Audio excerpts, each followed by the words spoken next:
George H. and Charlotte H. Spear. George and the late Charlotte Spear of the Hansen Spear Funeral Home have been one of the area's most successful business teams.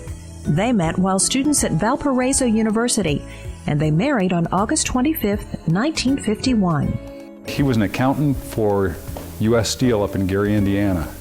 And then my grandfather decided to ask if he thought he wanted to come into the funeral business. My mother tried to talk him out of it. I don't think she wanted to come back to Quincy, but Dad saw it as an opportunity, and it was just sort of fit in with the type of guy that he is. So, he decided to come back and join the family business. They became actively involved in the management of the funeral home in 1955. George enrolled in St. Louis College of Mortuary Science and became a partner in 1962. I think it was truly a team effort. The business decisions were Dad's and my grandfather's, but because she didn't have any interest in that part of it. But the service delivery, which is such an integral part of our business, was Mom. And Mom would see things and say, well, why don't we do this? Or, we'd be helping people out more if we did that. And, just the little, dotting the I's and crossing the T's and making sure that things ran properly. A lot of that was Mom. If George had been in big business, he would have been very successful. He just had it all. He was handsome, he was articulate, he was compassionate. He was the ultimate man, and I've said many, many times, and I mean this sincerely, if George had been in politics, he'd have been a U.S. Senator. He just had it all, and on top of that, he married a fabulous, fabulous woman, and between the two of them, the sum was greater than the individual parts. In 1965, George was the driving force behind building a separate, larger facility for the business. The full-service funeral home included the area's only funeral chapel with fixed pews and adjoining family room, and it could accommodate up to 3 visitations at a time. Nobody in this area had done anything like that, and wasn't well received amongst the banking community in Quincy as far as loaning money to build a new building when you had this nice old home that you could just add on to if you wanted. And yet the business changed dramatically for us after the new building was built. Just looking at numbers and everything, it was a dramatic change. It changed the course of the business.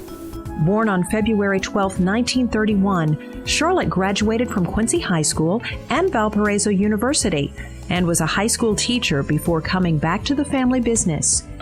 George was born on November 5, 1927 in Chicago, graduated from Valparaiso University, and served in the U.S. Army during World War II. Both were leaders in the community. George and Charlotte are both loving, caring people that really like people, and I think that's why they have been so successful.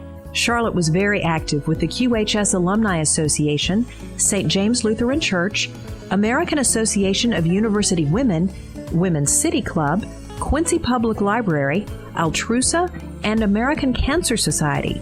George is a former member of the Quincy School Board and the Salvation Army Advisory Board, and has served on the boards of the United Way of Adams County, Quincy Area Chamber of Commerce, and the Great River Economic Development Foundation. He received the JC's Distinguished Service Award in 1962, and he remains an active member of the Quincy Rotary Club, where he is a Paul Harris Fellow and a Rotary benefactor. He is a member of Quincy Blue Devils Sports Hall of Fame, the Illinois Basketball Coaches Hall of Fame, and a longtime member and former chair of the QHS Thanksgiving Basketball Tournament Committee. You could ask George for anything, and he was right there to help out and lend his hand, as was Charlotte. He and I were on the Quincy High School Thanksgiving Tournament Committee, and all of us were required to buy our own sponsorships and to sell them. George sold more by himself than all the rest of us combined. And I used to tell him, nobody can say no to you, George. He'll just approach people and say, you don't hate kids, do you? Well, and if you don't, pony up. If he believed in a cause, he'd either give money or he'd go out and raise the money.